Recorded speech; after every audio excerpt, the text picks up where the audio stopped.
how it correlates the precision medicine with the AIDS.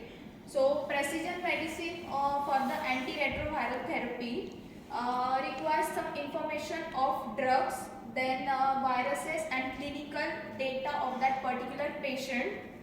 Then the good starting point of any particular disease is like a clinically available genetic data we need.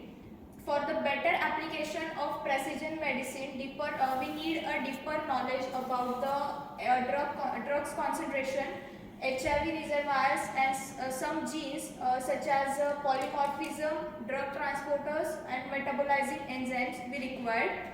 So nowadays we can see that the precision medicine leads to better treatment in the choices and improve the disease outcomes via the computer based information. According to one survey, there are total approximately 33 million people are suffering from the HIV worldwide.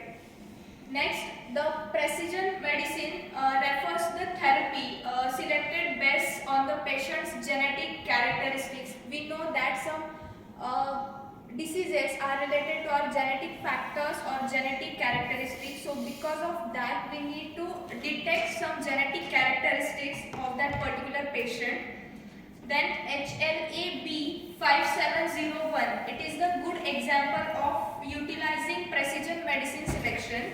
So what exactly it is? HLA-B5701, it is the serotype of HLA-B.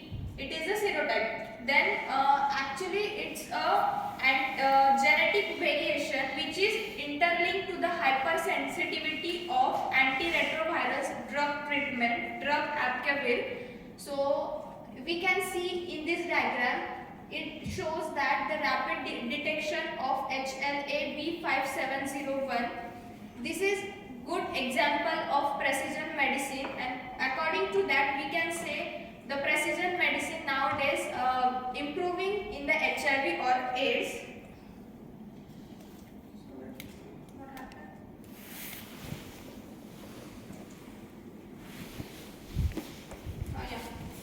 Next, there are some strategies on HIV precision medicine.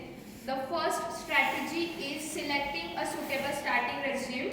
So after detecting any disease, we need to start the treatment. So for HIV, we need to start immediately our treatment, which is antiretroviral therapy. The second one is TDM, means therapeutic drug monitoring. It's identify that particular drugs which will be give that particular patient, so it will be safe for that particular patient or not.